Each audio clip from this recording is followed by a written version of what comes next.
Radiotelevisión Municipal presenta...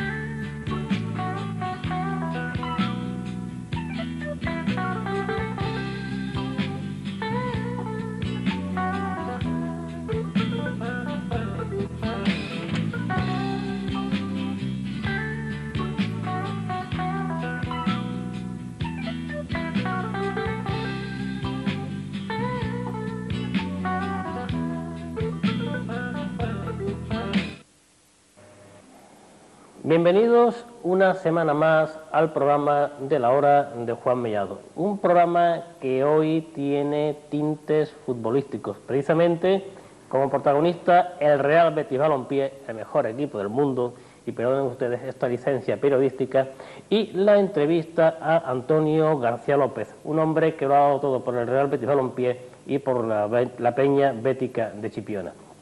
Tras la entrevista a Antonio García López haremos una pequeña pincelada de la Peña Bética y otra pequeña pincelada de la historia del Real Betis Balompié. En Memorias de nuestro cine volveremos a recordar un pequeño pasaje de la película Historias de la Radio, precisamente un pasaje que interpreta Alberto Romea y que tiene mucho que ver con el fútbol. Luego lo veremos. También haremos un pequeño pasaje con la copla, que en esta ocasión volverá con un pequeño homenaje que vamos a realizar a Rafael Conde, el Titi, fallecido recientemente. Hasta ahí, ese será el contenido del programa de hoy, La Hora de Juan Mellado. Vamos a quedarnos con la entrevista realizada aquí, precisamente en el Hotel Al Sur, a Antonio García López. Tras ello, el pequeño reportaje de la Peña Bética y la historia del Real Betis Balompié, el mejor equipo del mundo.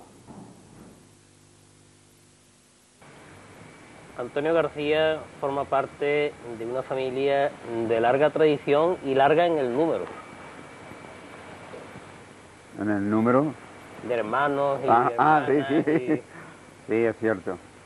9 hermanos, que en buena hora lo diga, vivimos los 9. Falleció mi padre primero y después mi madre. Pero en hora buena lo diga, seguimos viviendo los 9. Como es lógico, somos mayorcitos y el que no tiene una cosa tiene otra. Yo, gracias a la Virgen de Regla, porque siempre he confiado mucho en ella, pues soy el menos malo, en ese sentido, ¿no?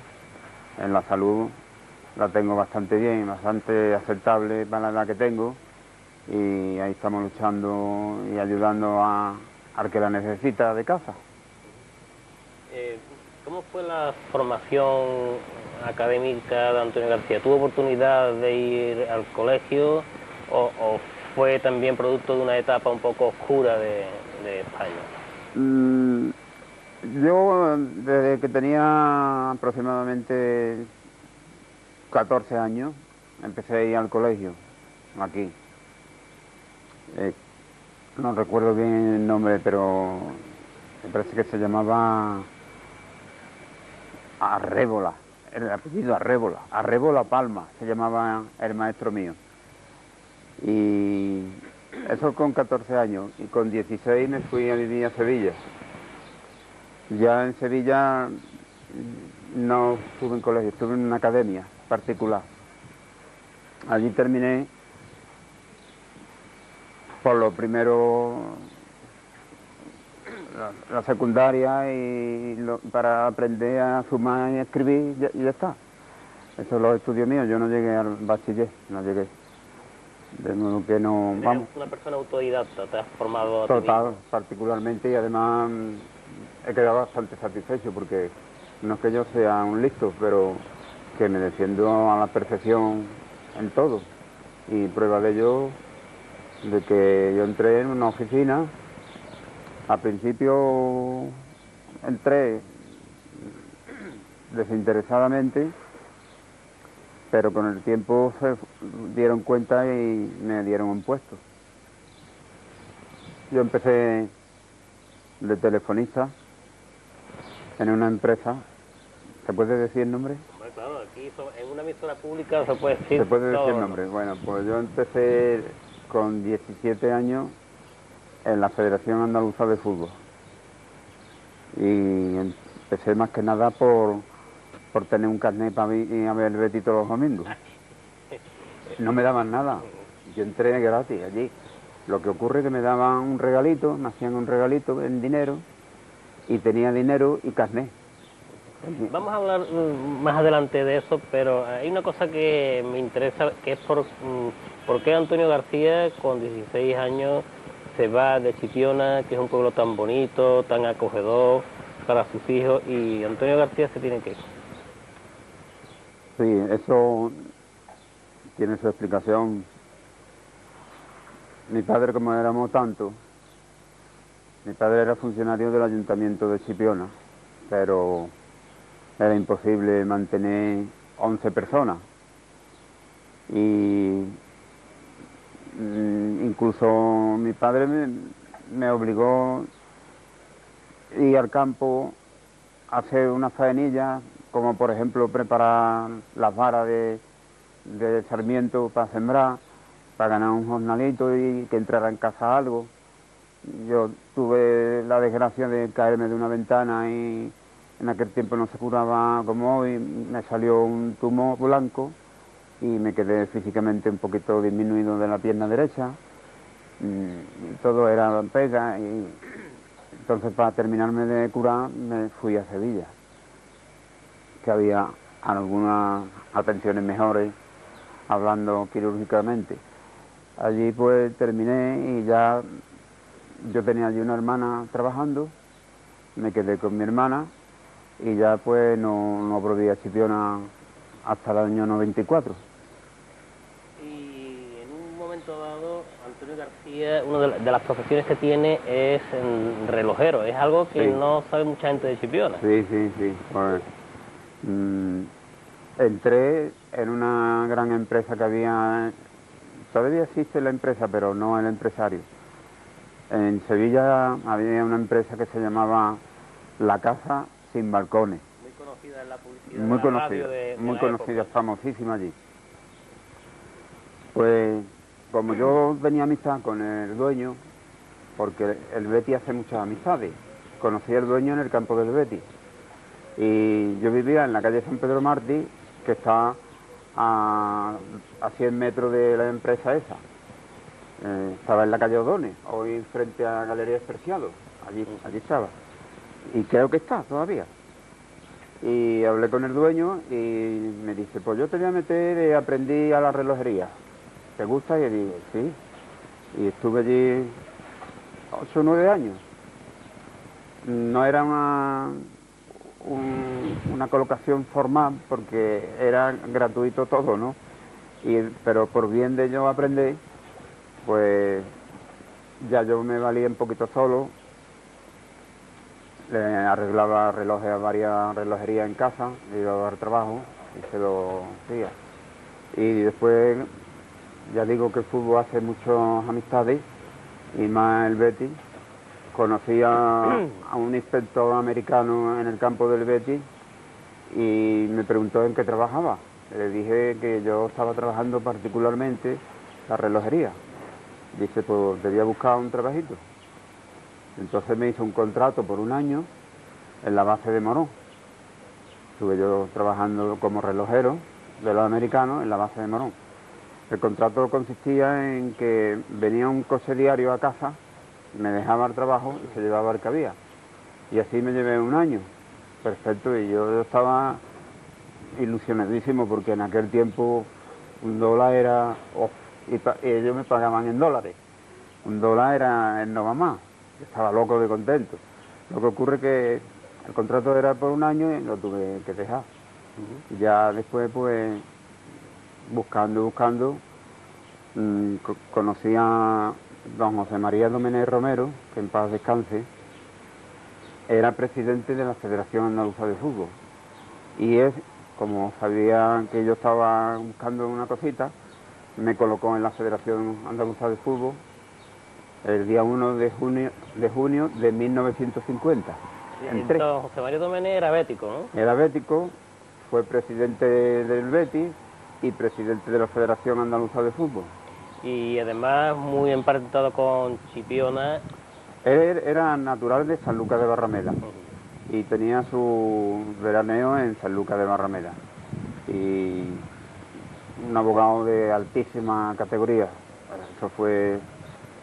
Yo he tenido, ya digo, gracias al fútbol he tenido una amistad y unas cosas muy buenas, muy buenas. Yo estoy muy agradecido. Yo soy de las personas que, puedo decir, he comido del fútbol. Y no he sido jugador de fútbol. He comido del fútbol. Y se lo debo todo al fútbol. Al fútbol. Todo. Y allí en la federación me decías que entraste como telefonista, ¿no? Sí. ¿Cómo se desarrolla ese trabajo a lo largo de todos los años que luego parece ser que terminó de mala manera? Eso es un poquito largo de contar, voy a aforar un poquito, ¿no? Porque cuando yo entré en la federación el 1 de junio de 1950, entré sin ganar nada. Me daban una gratificación y el carnet para el Betis, el carnet para Andalucía entera. Pasó los años, el tiempo, y cuando llevaba 7 o 8 años, me dieron de alta en aproximadamente 8 años. Me dieron de alta en la Seguridad Social y me dieron un puesto ya formal. El puesto era registrador de la correspondencia de entrada y salida, con toda la responsabilidad de que lo que yo leía, eso se tenía que quedar para mí. O sea que confiaron bastante en mí, ¿no? Quiero recordar que estaba don José María Domenech Romero, que me conocía, sabía con quién estaba dando, ¿no? Yo he conocido cosas bastante gordas por escrito y esas se han quedado para mí, aunque yo he salido de allí de la mala manera que he salido, pero esas se quedan para mí, no quiero incumplir una cosa que yo prometí que se quedaba para mí. Yo ya digo, entré en junio del 50 y he salido en el 94, pero he salido después de pasar muy mal los últimos años allí. Cuando tenía 63 años ya me quedé yo en Sevilla solo porque mi familia se vinieron todos aquí. Y yo dije, 2 años solo lo cubro yo como pueda y me jubilo ya con 65. Pues no pudo ser. Yo digo que existe la dictadura todavía, por la dictadura que hay. Porque resulta que me pongo enfermo, mando la baja correspondiente y cuando me da el médico el alta laboral, yo me cogí en Chipiona, legalmente estaba yo en Chipiona con la baja. Llamo el día que me dan el alta y hablo con el secretario, con don Ángel Luis Rodríguez Alvariño, que se llama, y digo, don Ángel, soy Antonio García, me han dado el alta laboral, hoy es viernes, me quedo hasta el lunes. Y dice, quédate un par de días o 3, lo que tú quieras. Y entonces yo, con la confianza del montón de años que llevaba allí y con la persona que me lo estaba diciendo, que era el secretario, pues me quedé un par de días. Y cuando llego allí, el jueves por la tarde, me dicen, esta baja está cumplida, no tiene validez, el alta laboral, está cumplida. Yo creí que era broma, pero era verdad. Entonces ya viene ahí el lío gordo, empiezo a indagar y a protestar y me voy a un abogado, me dice el abogado, tú eres tonto, tú te han tirado un anzuelo y lo has picado. Eso no se le ocurre a nadie. Digo, hombre, no se le ocurre a nadie en otras circunstancias. Claro. Yo con los años que llevo ahí, total, que me veo en la calle con 63 años y legalmente despedido. Por ese motivo. Hablo particularmente con el presidente y me dice que él no puede hacer nada, que eso es reglamento laboral y que hay que cumplirlo. Y me vi en la calle. Entonces me vine a Sevilla, insistí en el abogado, dijo que lo iba a arreglar particularmente, no lo pudo conseguir y ya pues solicité la jubilación anticipada y ya me quedé en Chipiona. ¿Eso se debió a ¿A ser bético o alguna venganza de tipo personal? No. Yo me hice del Betis en el momento que fue el primero que me dio de comer, el Betis. Porque gracias al Betis yo me coloqué. Y yo con 17 años pues me gustó el Betis y con el tiempo saqué el carnet en el año 49 y lo tengo todavía. Desde el año 49 soy yo socio del Real Betis Balompié. ¿Con el número? Con el número 83. El Betis tiene hoy 39.000 socios. Y este año, gracias a Dios, va a sobrepasar los 40.000. Y yo tengo el 83. Pero no logramos detectar el por qué ocurre esa circunstancia. La circunstancia es que allí sabían que yo, primero que era del Betis, que eso era un granito de arena para los que dirigían la Federación Andaluza de Fútbol. Y segundo, que me calificaban de derecha y no del partido de ellos. El partido de ellos es el que mangoneaba aquello y doble partido porque era del Sevilla y del Partido Socialista. Y como yo era todo lo contrario, pues me estaban marcando de cerca para en el menor fallo cogerme y me cogieron en esa negligencia que ya he contado. Y por el solo hecho ese fui bético y cada vez más bético y hasta que me entierre bético. Es más, yo hice una excursión con el Betis a Moscú. La excursión de las manzanas, ¿no? Yo sí hice una excursión con el Betis cuando fue a Moscú en la Eurocopa. Y busqué una bandera del Betis y la deposité, estaba yo en la Federación de Fútbol, y la deposité en la Federación con un testamento. Que si me pasaba algo en el avión, que me enterraran con esta bandera, con el escudo del Betis. Y no pasó nada, gracias a Dios. Precisamente en esa excursión, ¿qué pasó? Porque hubo unas críticas el Eurobetis, una crítica muy grande con la comida del viaje, que parece que tuvieron que comer solamente manzanas asadas, creo, ¿no? Sí, no, fue peor todavía. Yo fui con el Betis en el mismo avión y todo, pero como el avión es que admitía pasajeros para completar, pues yo era un pasajero que completaba, no es que me invitara al Betis ni mucho menos, fui yo de mi bolsillo. Entonces el Betis se va a un hotel y nosotros nos vamos a otro, íbamos varios seguidores. Y lo de la comida yo no lo presencié, pero sí lo sufrí, porque las comidas eran aquello malísimo, no se podía comer. Y nosotros dimos en un hotel que había un español y nos entendía y decía que eso era lo lógico, que el último día que estuviéramos allí, que nos iba a buscar una comida española. Y el último día comimos gazpacho y sopa de tomate. Y era bien española y andaluza.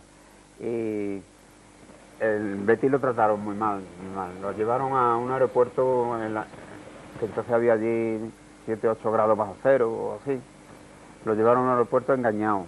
Y ahí no era, lo llevaron a otro, lo llevaron a un hotel que por lo visto pasaron mucho con la comida. Yo no lo presencié porque ya digo que estaba yo en otro hotel distinto, ¿no?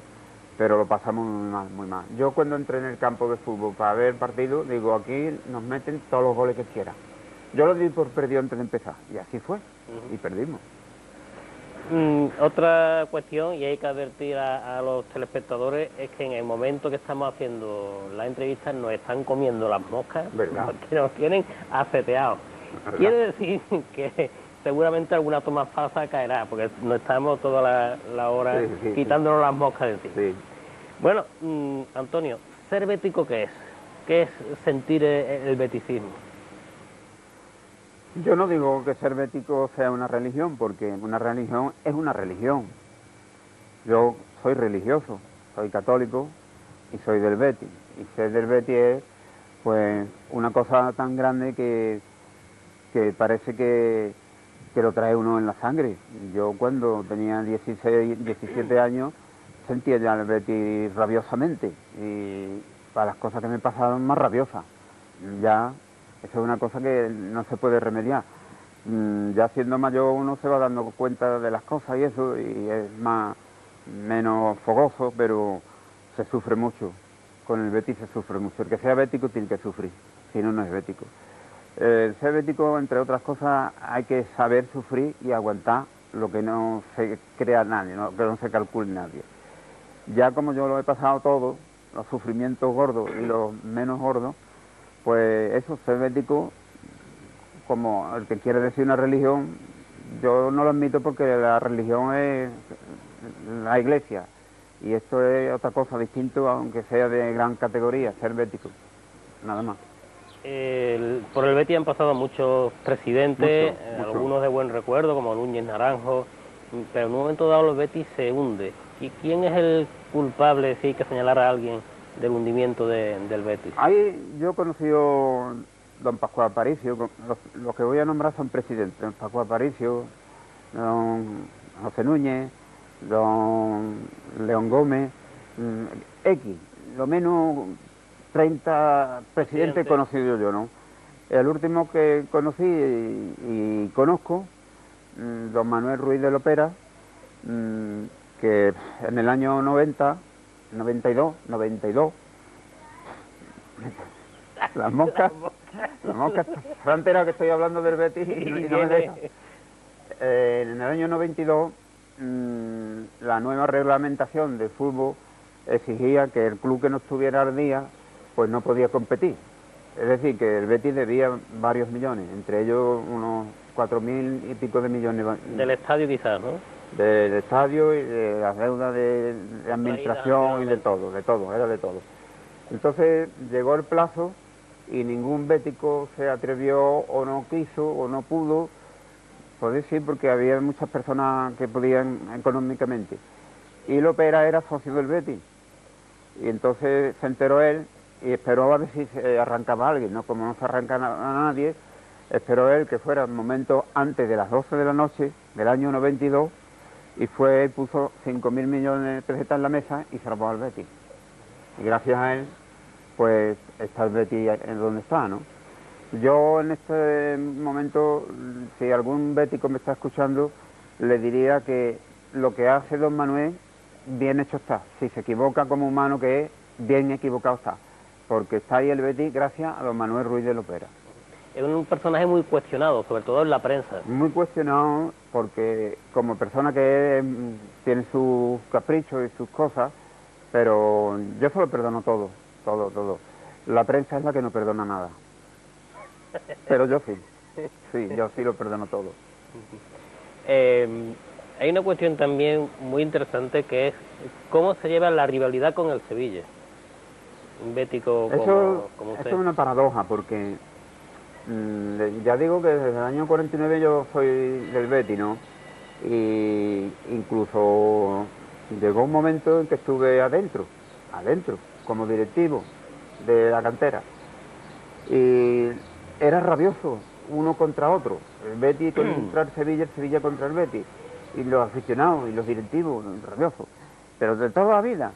Y si se podía hacer una faena uno se lo hacía y así, a la inversa.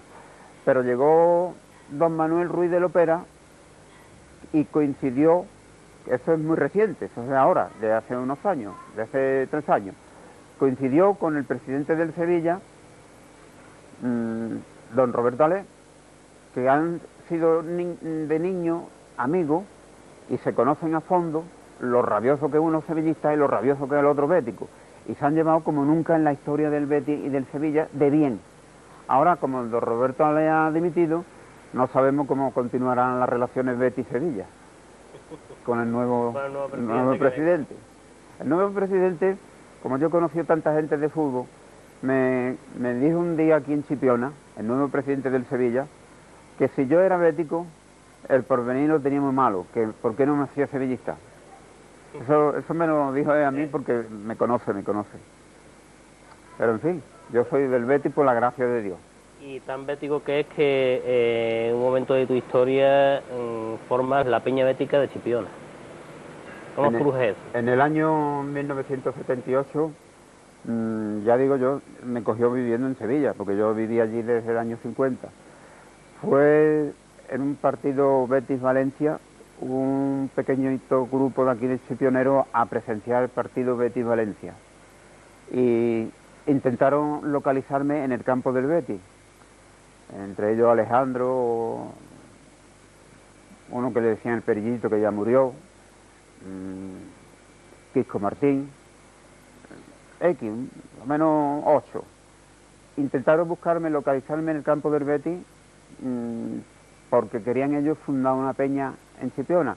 Y como sabía que yo estaba metido en el Betis y en la federación al mismo tiempo, pues querían que yo le orientara. Entonces yo venía todos los viernes a Chipiona. Un viernes que vine, nos reunimos aquí en un bar, el bar La Campana, que todavía existe, está ahí en Villacaña, y ahí se reunieron aproximadamente unas 300 o 400 personas, y allí mismo se eligió la junta directiva de la peña, y por unanimidad me nombraron a mí presidente. Ya a partir de entonces, pues, aunque yo vivía en Sevilla, venía todos los fines de semana y delegaba en un directivo que hiciera la labor del presidente, ¿no? Pero claro, eso no podía durar mucho tiempo porque para estar mandando en un sitio hay que estar y no viviendo fuera. Entonces yo duré nada más que 4 años de presidente. Que no es poco tampoco. Eso, no está más. Pero yo me alegré porque ellos me hicieron un homenaje en la salida mía. En el año 84 me hicieron un homenaje. Yo tengo, gracias a Dios, bastante homenaje. Tengo homenaje de club y de entidades. Menos de quien me lo tenía que haber dado y no me lo dio. Pues estuve 4 años. Después entró don Francisco Vidal Lorenzo, que estuvo 13 años. Y después entró don Antonio Zarazaga Rodríguez, que es el actual presidente. Y sigue así. Gracias a Dios, pues la peña bética cada día va a más. Eso es otro alegrón de mi vida deportivo, porque quiera o no quiera, yo compuse la fundación de la peña, ¿no? Yo fui el primer presidente y eso ha seguido adelante. Hubo en aquel tiempo una curiosa apuesta que yo no la acepté, de un grupito de chipioneros, que me debía de haber quedado con el nombre. Dice: la peña bética se fundará hoy y no durará ni un año. Me hago una apuesta con lo que tú quieras, con un almuerzo, con una cena, lo que tú quieras, un desayuno. Y digo, no hay apuesta. Y mira por dónde vamos ya. Ahí está la peña. Ahí está la peña. Una de las mejores de Andalucía. No es la mejor porque yo conozco muchas peñas béticas y en Ozuna hay una gran peña, la mejor que hay en Andalucía. ¿Qué relación ha tenido el Chipiona Club de Fútbol con el Betis, con el Real Betis Balompié, a lo largo de todos estos años? Hay un poquito dilatado, ¿no? La relación más que nada se debe a la buena disposición que tiene el presidente del Chipiona Club de Fútbol. Eso es lo principal. Pero ya venían las relaciones por un funcionario que tenía el Betis que murió este año pasado. Ese funcionario, por mediación mía, sabía aquí de Chipiona deportivamente lo que había y lo que no había. Y por ese funcionario venía el Betis Deportivo todos los años aquí a dar un partido amistoso. Pero ya como no fue económicamente rentable, pues dejamos de traerlo. Entonces este presidente del Chipiona se le ocurrió ofrecerle al Betis, él le ofreció al Betis la cantera de Chipiona. Y el Betis lo aceptó con muchísimo gusto. Tanto es así que hay seis niños de Chipiona en la cantera del Betis. A cambio de eso, por iniciativa propia del Opera, le dijo, pues te vamos a dar un partido amistoso en Chipiona para que coja dinerito para tu club. Y entonces vienen el día 20, el sábado. Bueno, ya cuando salga este programa ya habrá pasado hace algún tiempo. Eso es. Pues el sábado viene el titular del Betis aquí a Chipiona. Dejando a un lado el fútbol, Antonio García, que vive en Chipiona y me imagino que es un observador de Chipiona. ¿Cómo ve Chipiona? Yo soy muy caprichoso, pero tengo gran alegría por vivir aquí y que mis últimos años sea aquí en Chipiona, ¿no? Yo no quisiera ver Chipiona como actualmente está, en el sentido de ruido. Lo del ruido, eso me mata. Y desgraciadamente Chipiona está en el número 1 de ruido, en el número 1 de ruido. y un poquito abandonado las sanciones y la disciplina ciudadana. Eso está abandonado porque yo lo veo diariamente. La disciplina ciudadana está abandonada, no tiene quien la enderece, no quieren echarle cuenta, pasa la vista gorda, la circulación igual, las multas igual, todo. Eso es un defecto muy gordo que tiene Chipiona. Y el ruido ya es el número uno en ruido. Eso yo no lo puedo soportar. Eso es lo que yo veo más de Chipiona. Lo demás es una monería de playa, un encanto de pueblo y de las personas, que todo el mundo no somos ruidosos. Dos últimas cuestiones para finalizar. Algo que se me había escapado a lo largo de la entrevista, tenía intención de preguntar. A mí siempre me llamó mucho la atención cuando yo era más jovencito, con 17 o 18 años, que en un momento dado de mi vida voy al Estadio Benito Villamarín, a un palco, y allí me veo a una mujer forofa del Real Betis Balompié, y me llamó la atención porque yo hasta entonces no había visto en mi vida que hoy día ya es más visible, ¿no? Que fuera tan forofa y sobre todo del Betis, y esa mujer era tu hermana. Era y es. Tiene para 83 años va. Ella era socio del Real Betis Balompié, pero con el tiempo sintió una molestia en la vista, fue al oculista. El oculista que la atendió no se olvidará porque se equivocó. Le hizo un tratamiento erróneo y una cosa gorda que se cargó la retina. El propio oculista fue un tal Sivikoski, muy nombrado también, y se quedó casi ciega. Y así continúa porque ya otros oculistas especialistas consiguieron pararle la vista. Ella era socio del Real Betis Balompié, pero desde que dejó de ver, pues se dio de baja. Esa era mi hermana, que era socio, que se llama María de la Palma. María de la Palma. ¿Y qué tal vez tener a un sobrino concejal? ¿Qué tal lo lleva? Yo, por lo que escucho, porque yo la política me gusta poco, ¿no? Pero por lo que escucho está muy bien clasificado en la política chipionera, muy bien clasificado. Yo he escuchado hablar bien de él, no he escuchado todavía hablar mal, porque es raro que no se escuche hablar mal de un político. Y hasta ahora no lo he escuchado. Luego, entonces quiere decir que lo está haciendo bien. ¿Y usted le da consejos?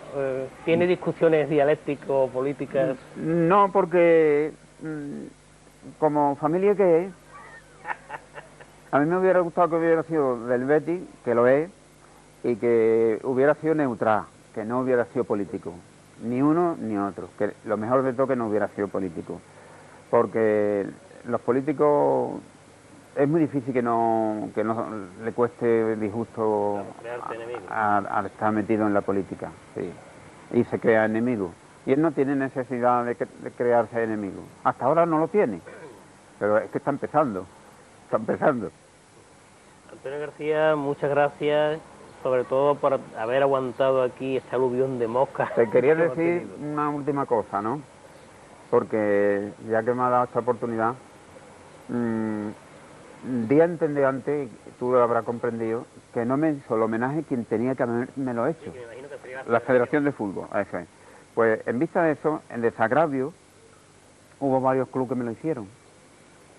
Me lo hizo un club deportivo modesto, muy modestísimo, que se llama Unión Deportiva Don Bosco, de Sevilla. Me lo hicieron la Unión Deportiva Roteña, de Rota. Me lo hicieron el Club Deportivo Corsa. Me lo hizo una empresa, ya me dijiste que se puede nombrar, Sí, cualquier. Importantísima de Sevilla, que todavía existe, que se llama La Dorada, Restaurante La Dorada. Me lo hizo particularmente. Al tener noticias mías, me localizaron y me hicieron un homenaje. Y eso, pues, me llegó a donde tiene que llegar, al corazón, ¿no? En contra de los 44 años que me tiré en la Federación de Fútbol y poco menos que me pusieron el 43 en la espalda. Me echaron. Antonio, muchas gracias. Muchas gracias.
Como corresponde a uno de los históricos del fútbol español, el Betis ha sido campeón de casi todo lo que se puede ser.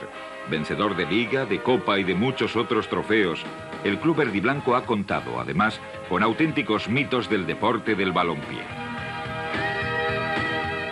La trayectoria del Real Betis, en la que destacan sonoros triunfos, está caracterizada por una filosofía muy peculiar.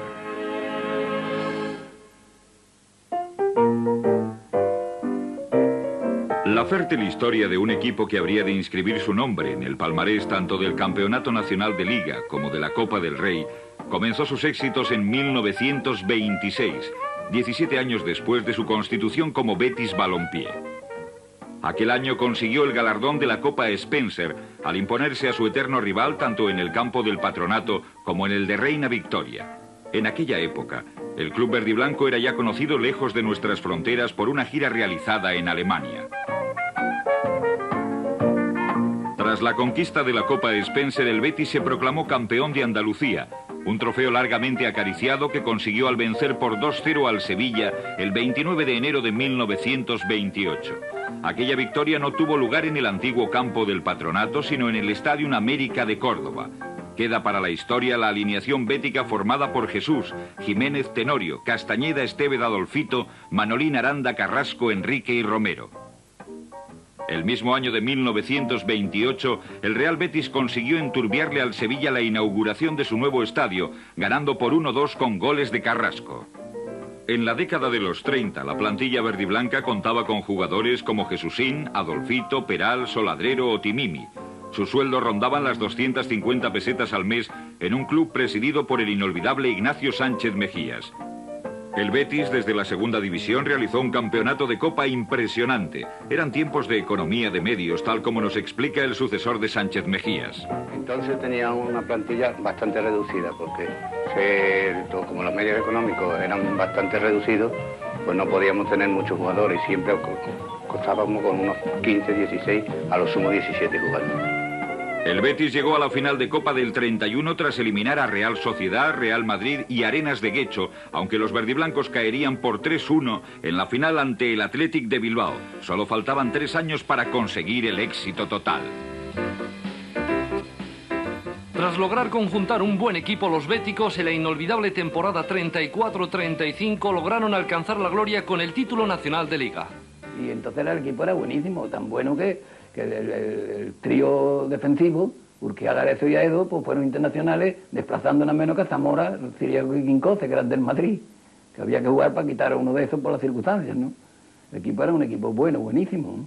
Tanto así que se ganó el primer partido en Madrid 0-1, que nadie se acuerda, metió el gol Rancel, un canario, y no se quitó de la cabeza hasta el último partido. Después del triunfo ante el Real Madrid, el Betis encadenó una extraordinaria serie de triunfos ante Barcelona, Arenas de Guecho, Valencia y Donostia. En 5 partidos el Betis tan solo encajó un tanto. La primera derrota llegó recién iniciado el año 35 al caer los entrenados por el irlandés Mr. O'Connell ante el Atlético de Madrid por 4-2. El equipo en el que se alineaban los Urquiaga, Areso, Aedo, Peral, Gómez, Larrinoa, Timimi, Rancel, Unamuno, Caballero, Saro, Lecue, Valera, Espinosa y Adolfo finalizó la primera vuelta con 9 victorias, un empate y una sola derrota. Sumaba 19 puntos con 3 de ventaja sobre el Real Madrid, segundo clasificado. Mr. O'Connell disponía de los mimbres suficientes para triunfar. La segunda parte de la Liga se abrió con un empate en Sevilla ante el Real Madrid. El Betis se adentró luego en un bache de 3 partidos que superó al vencer al Donostia por 2-4. Luego sucumbieron de manera consecutiva el Atlético de Madrid, Oviedo y Español. Los empates ante el Atleti de Bilbao y el Sevilla dejaron todo pendiente para el último encuentro de Liga, en el que el Betis rendía visita al Racing de Santander. La rotunda victoria por 0-5 con 3 goles de Unamuno y 2 de Caballero colocó al equipo campeón de Liga por primera y única vez en su historia. Aquel 28 de abril de 1935, Sevilla celebraba además el último día de su feria de abril. Unos 500 vehículos escoltaron al autobús que llegó a la plaza de Calvo Sotelo, donde los jugadores se montaron en coches de caballo hasta el ayuntamiento. El equipo que entonó el alirón con la goleada ante el Santander, cuyos jugadores se comenta estaban primados por el Real Madrid, estuvo integrado por Urquiaga, Areso, Aedo, Peral, Gómez, Larrinoa, Saro, Adolfo, Unamuno, Lecue y Caballero. Bueno, con la juventud que entonces tenía y los forofos que era, pues no tiene explicación, ¿no? El primer título para la ciudad de Sevilla, título importante, porque de repente ha tenido la suerte, vamos a decirle suerte, de que fue el primer equipo que subió a Andalucía a segunda división, fue el primer equipo que jugó una final de Copa, fue el primer equipo que ganó la Liga, y ahora pues hace 40 años, los que tengan menos de 40 años no conocen a nada más que un campeón, que es el Betis.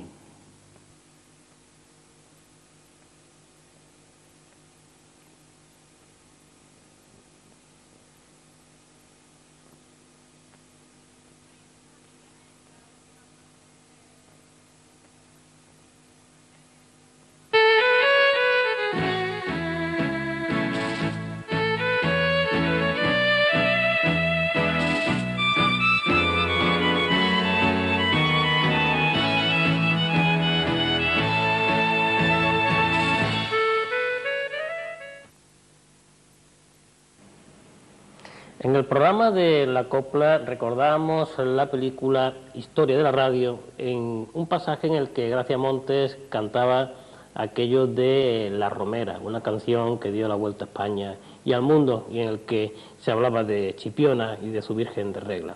Pero hoy, en el programa dedicado a Antonio García López, sería interesante volver a esa gran película rodada y estrenada en 1955 y dirigida por José Luis Sáenz de Heredia, interpretada por muchos actores que no vamos a recordar ahora aquí, entre ellos Francisco Rabal. Pues vamos a recordar hoy un pasaje. Ya saben ustedes que Historias de la Radio es una película compuesta de 3 historias distintas, hiladas y entrelazadas por el mundo de la radio, historias de la radio. Pero hay una muy concreta en la que uno de los mejores actores del cine español, Alberto Romea, participa en un concurso para recaudar fondos para la operación de un niño que estaba enfermo. Vamos a recordar ese pequeño pasaje en el que Alberto Romea concursa con palabras y preguntas en torno, entre otras cosas, al mundo del balompié. no gana más es porque no quiere. Llamamos ahora al número... 42. Número 42. Ah, ya está aquí. Es una señorita, muy guapa, muy rubia, muy joven. Adelante, señorita. Buenas tardes. ¿Está usted nerviosa? Pues sí, bastante. No tiene por qué estar nerviosa, aquí no nos comemos a nadie. Además, el único que habría de estar nervioso sería yo. Con ese par de ojos tan grande, ¿eh? ¿Qué? ¿Todavía no? ¿Cómo está tanto, don Martín? Es que he confundido a San Nicolás con San Cipriano y he tenido que volver. ¿Dónde lo pongo? Aquí en la cómoda. Un tazón con aceite, pronto. ¿Dónde lo tienes? En la cocina. Ya voy a ponerme. Es que no sabe usted cómo estaba la plaza. Han llevado un altavoz y está allí todo el pueblo. Ni cuando el balompié, no le digo más. ¿Dónde se obtiene el coche? ¿El coche? Sí, el coche, eso que flota. Pero señorita, ¿no sabe usted de dónde se obtiene el coche? ¿No sabe de dónde se saca el coche? De las botellas, ¿no? Valiente mula está esa. Señorita, tela al cornoque. Bueno, señorita, pues aquí tiene usted, por el solo hecho de haber seguido la llamada, un par de medias que le regala este programa. Muchas gracias. Gracias a usted y enhorabuena. Continuando rápidamente nuestro concurso, llamamos ahora al número...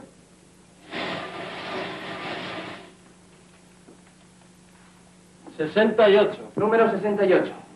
Número 68. ¿No lo tiene nadie? Aquí lo tiene. Es el suyo. No va usted a salir. Gracias.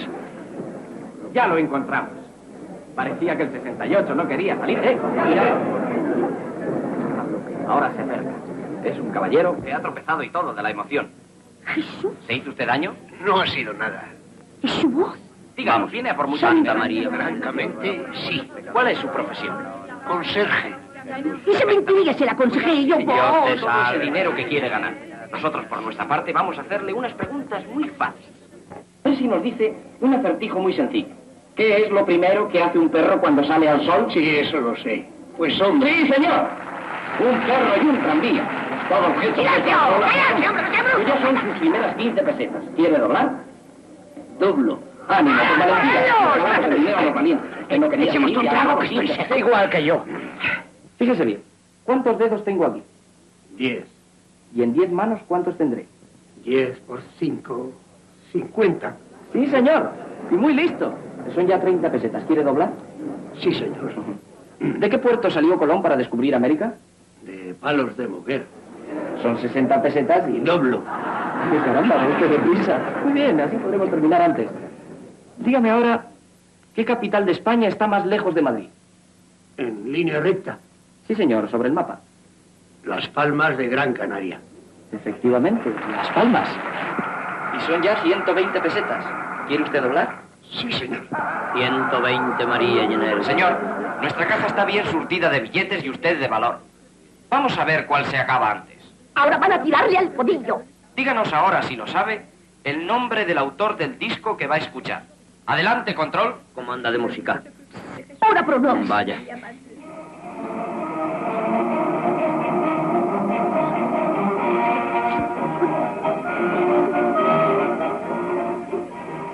¿Ha oído suficiente o quiere oír más? No hace falta. Alto, control. Bien, pues díganoslo. La verdad no estoy muy seguro, pero eso debe ser la marcha militar de Schubert. ¡Sí, señor! ¡Maestro! ¡Maestro! ¡Bien, bien! Un poco de silencio, señores. ¿Pero cómo lo Silencio, acertó? por favor. Yo creí que era del rey que la vio. Ni yo. Ha ganado ya, y muy brillantemente, por cierto, la bonita suma de 240 pesetas que le regala Marconi Española. Primer nombre en radio. Marconi Española. Siempre y ahora más que nunca, al prestigio del nombre responde la calidad de la marca. Tercer misterio. ¿Que se me ha olvidado? Usted nos dijo al llegar que venía por mucho dinero. ¿Es ya bastante? Todavía no, por desgracia. Eso quiere decir que dobla. Sí, señor. Perfectamente. Pues ponga atención a la pregunta y dígame, ¿a qué se llama en física ángulo de declinación? Al que forma el meridiano magnético de un punto con el meridiano geográfico. ¿Con el meridiano geográfico de dónde? De ese mismo punto. Sí, señor. Eso es. Caballero, usted dijo al llegar que era conserje.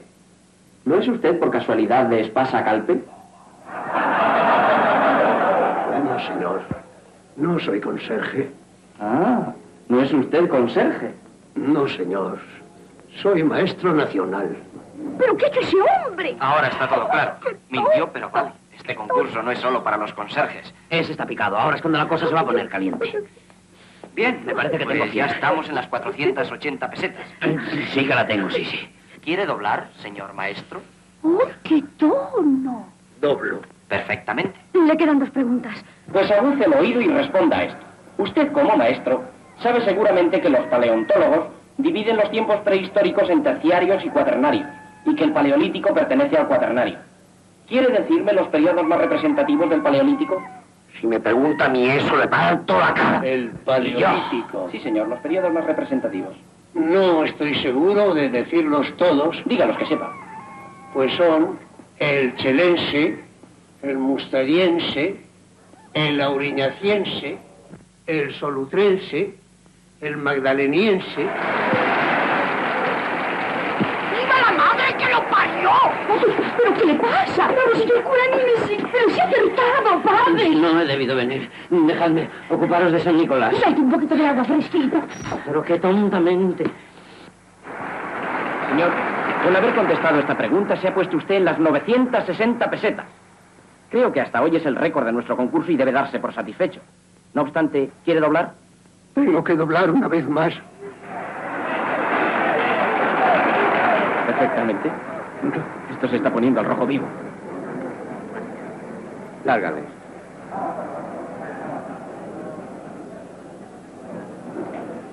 Señor, aunque al principio dijo una cosa y luego otra, su valor se ha hecho acreedor a todas nuestras simpatías y para demostrárselo vamos a hacerle una pregunta intrascendente, casi infantil. Si la contesta, serán 1920 pesetas las que tendremos que darle. Sí, señor. Pues oiga bien atento. ¿Quién fue el delantero centro que marcó el primer gol oficial en el antiguo campo del Club Ciclista de San Sebastián cuando se inauguró? ¿Qué le pasa, señor? ¿Se pone malo? ¿Cómo así? ¡Ay, Dios mío! ¿Qué le ha pasado? Nada, serénese. ¿Cómo que no? Si dice que está malo. No sé, aquí tiene que morir alguien. Miserable. Mira que hacerle esas preguntas a un hombre así. Verdaderamente. Acoquinadito que lo quiere. San Nicolás, que no le pase nada. Aunque yo me muera. Vamos, vamos. ¿Qué le pasó? ¿Se encuentra mejor? ¿Se siente en condiciones de continuar o prefiere retirarse con el dinero que ganó y anulo la pregunta? No. Quiero seguir. Ya estoy bien. Acerque un micro. Bien, pues sintiéndolo, créame, tengo que repetirle la pregunta. Sí, hágalo. ¿Quién fue el delantero centro que marcó el primer gol oficial en el antiguo campo del Club Ciclista de San Sebastián cuando se inauguró? Yo, Anselmo Oñate, Pichirri, en 1915, y de penalti. Aquí tiene mi identidad y una fotografía de aquel gol. Señores, esto es extraordinario. El maestro es Pichirri. Ahora es cuando doblo.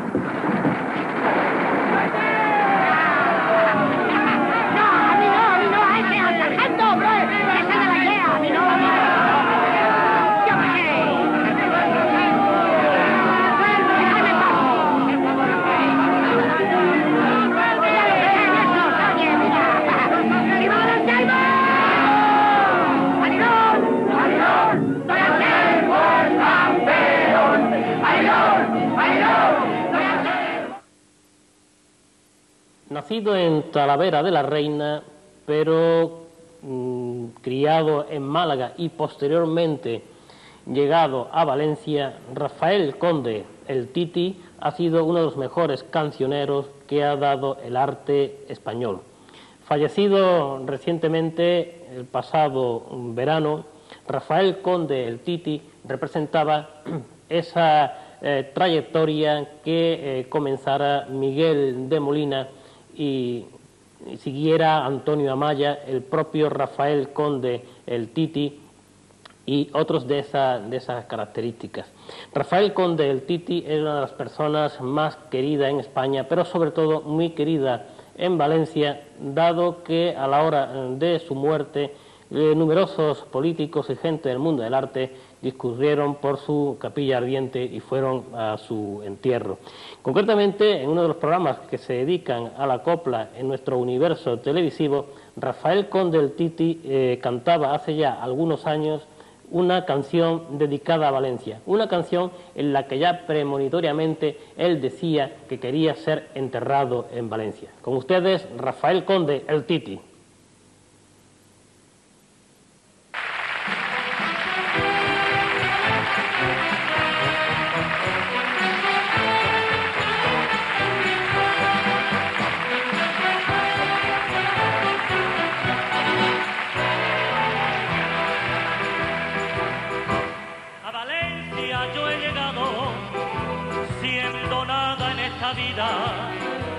Y Valencia me ha entregado dinero, fama y valía. Como un sueño todo ha sido lleno de gloria y de suerte. Y a Valencia nunca olvido y le estaré agradecido hasta el día de mi muerte.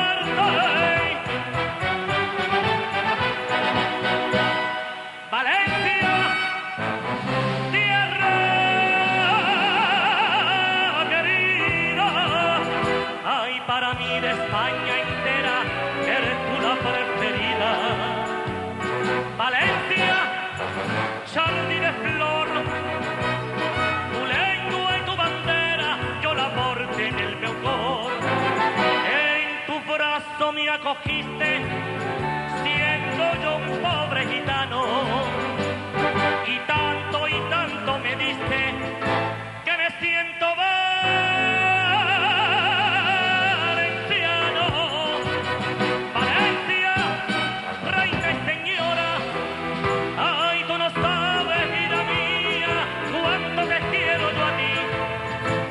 Dios pido cada día que de esta Valencia mía nadie me mueva de aquí.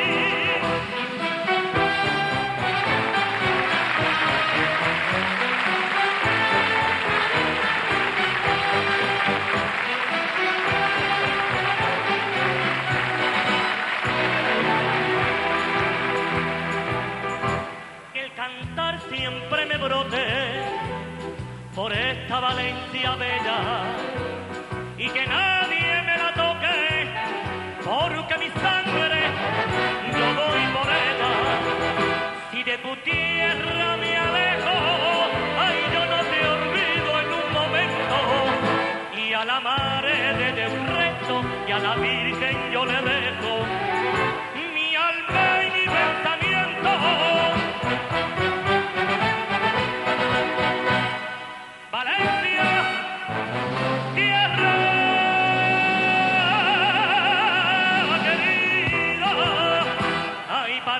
España entera, eres tú la preferida. Valencia, jardín de flor, tu lengua y tu bandera la llevo en mi corazón. Ahí en tu brazo me acogiste, siendo yo un pobre gitano. Y tanto me diste, que me siento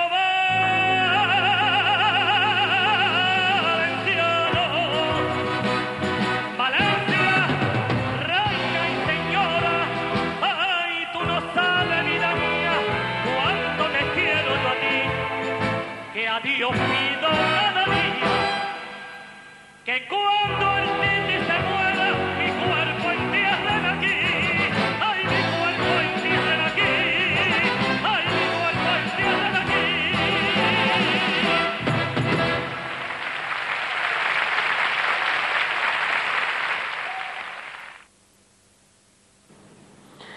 Hasta aquí la hora de Juan Mellado, dedicada esta semana a Antonio García López y a otros aspectos que ustedes ya bien conocen, como la copla o el mundo de nuestro cine.